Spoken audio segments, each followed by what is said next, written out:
The Shootist is a 1976 American Western film directed by Don Siegel. It stars John Wayne in what would become his final film role. The film is adapted from a 1975 novel of the same name by Glendon Swarthout, with a screenplay by Miles Hood Swarthout and Scott Hale. Plot summary. J.B. Books, a legendary gunslinger, learns he is dying of terminal cancer. Seeking solace, he travels to Carson City, Nevada, to live out his final days in peace. He rents a room from a widow, Bond Rogers, and her teenage son, Gillum. As Books grapples with his mortality, he becomes a reluctant mentor to Gillum and resolves to face his death on his own terms. In a final act of defiance and dignity, Books arranges a showdown with three of his old enemies, ensuring he goes out on his terms rather than succumb to illness. Starring John Wayne as J.B. Books, Lauren Bacall as Bond Rogers, Ron Howard as Gillum Rogers, James Stewart as Dr. Hostetler. Director, Don Siegel.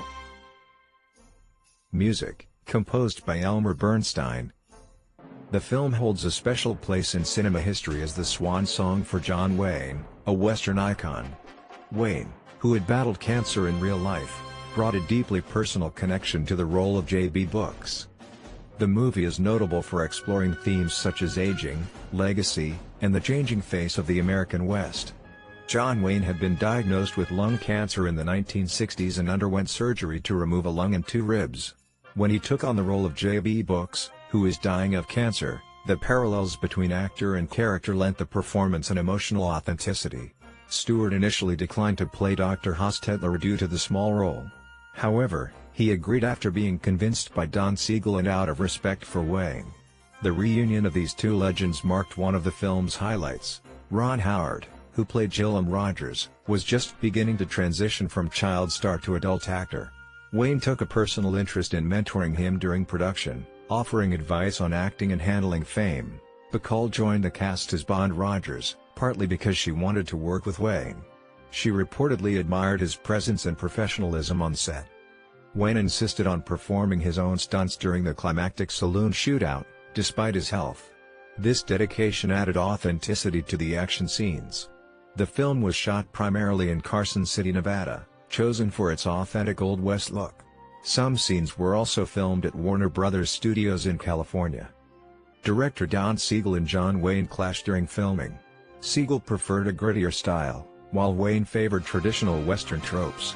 Despite this, their professional respect ensured the film's completion. Wayne wore his own personal cowboy hat and belt buckle in the film.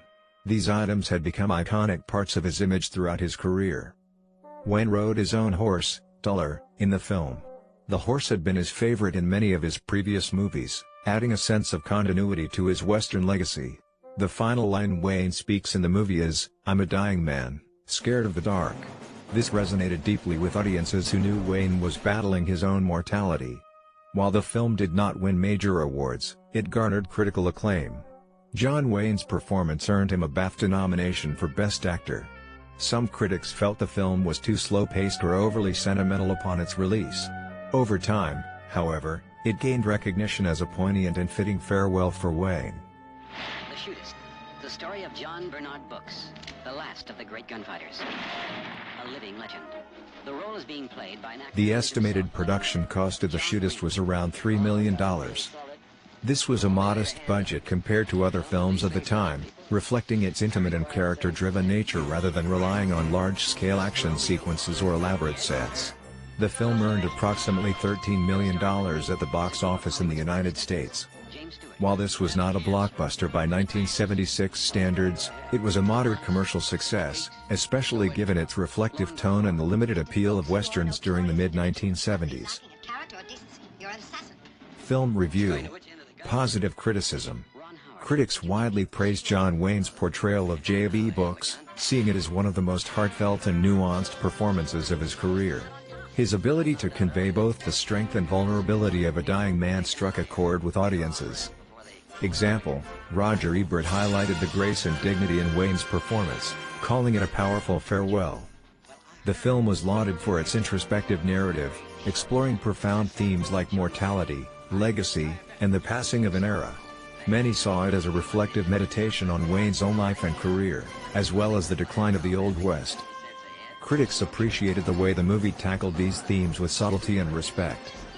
The performances of Lauren Bacall, Ron Howard, and James Stewart were also praised. Bacall's understated portrayal of Bond Rogers added emotional depth, while Howard brought youthful energy and moral complexity. James Stewart's brief but memorable turn as Dr. Hostetler added a touch of authenticity to the story. Bernstein's music beautifully underscored the melancholy and reflective tone of the film. The score became one of its most celebrated aspects. The climactic gunfight was praised for its intensity and emotional weight, providing a fitting conclusion to the story of a legendary gunslinger. Negative criticism. Some critics and audiences found the film's pacing too slow, particularly for a Western. The emphasis on character development and introspection over action was not to everyone's taste. Example, certain reviews noted that the movie felt more like a somber drama than a traditional Western, which disappointed fans of the genre's more action-packed offerings. While the main cast received acclaim, some critics felt that supporting characters were underdeveloped. Their motivations were deemed too thin to make the final conflict fully compelling. A few reviewers criticized the plot for being predictable, especially in its portrayal of J.B. Brooks as a doomed hero choosing to go out in a blaze of glory. While the themes were well handled, some critics felt the film didn't bring much new to the Western genre, relying instead on familiar tropes and Wayne's star power. Despite the negative points, The Shootist is now regarded as a classic. Its reflective tone and John Wayne's performance elevated beyond the criticisms, and it holds a special place in the history of Westerns and Wayne's filmography.